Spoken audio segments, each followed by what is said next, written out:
guys, welcome me with Gardening for Cheap with your host, me, Rachel.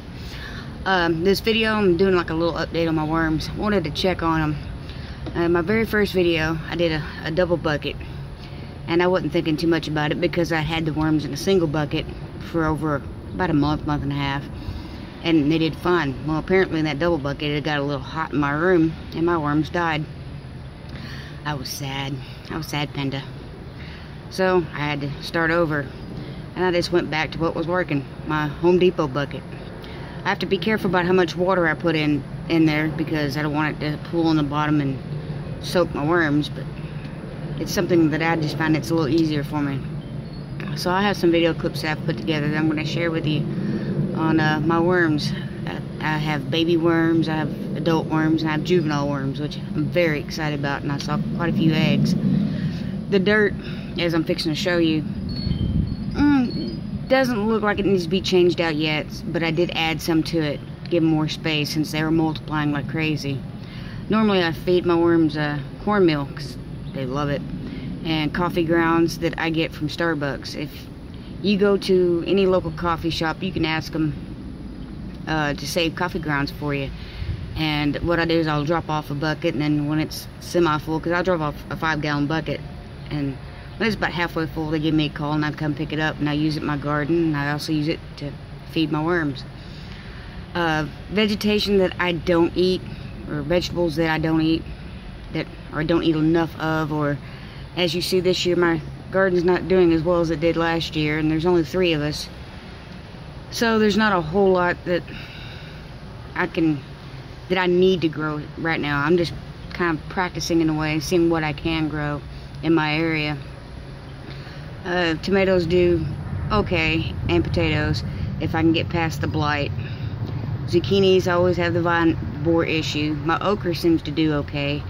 My peppers, they did really good last year. This year they're kind of struggling. My onions don't get as big as I would like, but they do grow, and my garlic is the same. But next year I'm going to do a garden bed, as I said before in previous videos. So I think I'll have better results because the soil won't be as compacted, because I didn't till the land as much as I should. I basically used a shovel and dug up a couple inches where I was going to grow, not thinking this year, because last year I did the whole garden bed. This year I just did the spots that I was going to grow in, not thinking that the roots were going to spread, or not planning it out well enough. A little bit of laziness kicked in too, I'm sure, with the heat. Today it's already in the 90s, and we haven't even hit noon yet. And that's why the heat's something you gotta watch. Even though I had mine in the house, my house stays about 76 degrees, 78 degrees, somewhere in there. And in my room, with the window open for my aquaponics, my room tends to heat up a little bit more than the rest of the house. And I wasn't thinking about it, and a couple days later I'm like, checking on them, that something wasn't right, and sure enough they had perished. But anyhow, I wanted to share with you on how they're doing, and I hope everybody's having a great weekend. And my coconut core, because I made up a new batch just for them to put more in the bucket. I might not put all of what I've taken out back in, but I'm definitely going to put most of it, because even though it does have some worm castings in it, it was, I want to say, at least 70% coconut core and 30% worm castings. But since I have almost 70 worms, and I think I started out with 59 to 60, that's an improvement, and I did see a bunch of eggs in there, so yay. So let's check it out. Alright, you see how brown that is? Hopefully you can see it. But then you see, hoping you can pick that up on the video, because what I did is just up my bucket. You see how that's black on the inside. Like in there it's black. You see my worms, pretty big. And that one's a little one compared to some of the ones I have been seeing.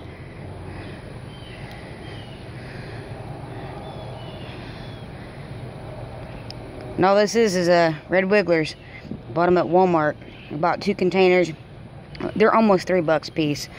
After tax it was 6 something. But I just wanted to give a little update. Some of this is going back in the bucket because it looks kind of brown still, but there's a lot of black, so I wanted to just check up on them because it's been about 6 weeks, or probably about 5. But I'm not sure if you can pick that up or not. But you'll be able to tell the difference. The coconut core is brown and the worm castings are black. Alright. I don't know if you can see that. I'm trying to get it to clear up. That's a baby. I have a baby worm. Kind of creepy and kind of cute all at the same time.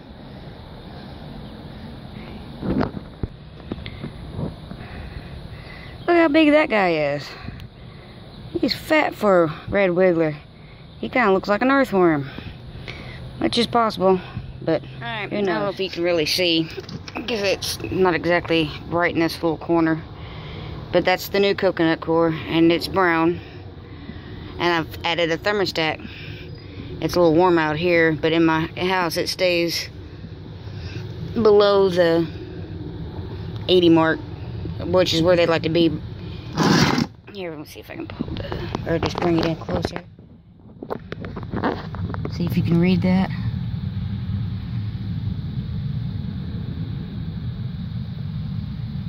Yeah, my camera work's not the greatest. But where you see that little white spot between the blue and the red, that's where you want to be. It's a little warm out here. This is what I pulled out. As you can see, it's still kind of brown, but there is black mixed in with it. But I'm just going to gently add it on top. I think it'll be okay. They'll work on it a little more. Alright, thanks for letting me share. Okay, maybe a tad bit boring, but I thought it was awesome. Especially my baby. I'm so happy I have babies. They were kind of cute, but kind of strange. Kind of creepy. But they serve a purpose. And I'm so happy I have them. Like I said earlier, my only concern is maybe them getting too hot. That's why I have the thermostat, and I do keep it under my desk, but my computer's on my desk, and it does generate heat, but it's darker there, and it's probably the coolest spot I can find, except for maybe my closet, which is something I might look into. But just keep an eye on your worms. Like with the thermostat there, I know if it starts getting too high up, then I need to cool it off. But so what I feed them is just vegetation we don't eat, or vegetables that I grow that we don't eat. I'll chop them up real fine, because they can eat it whole. There's nothing wrong with that. You can do that, especially if you have an outside bin that keeps cool. If you're like in the cooler states, me being in Texas, just having a container outside is not going to get it. They're going to bake before noon. So I know I keep mine inside, but I feed them the cornmeal and the coffee grounds, tea grounds. If you drink tea and don't drink coffee and can't get a whole coffee, tea grounds works.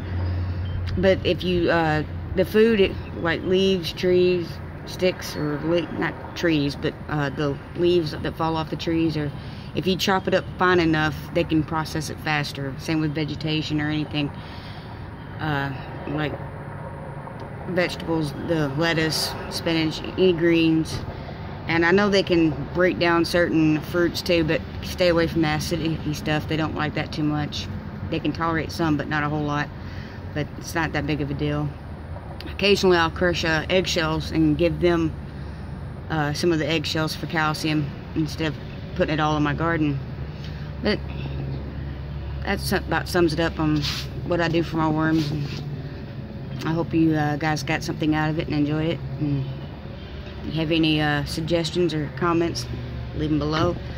Give me a thumbs up, and don't forget to subscribe. And I hope you all have a great weekend. God bless. Peace.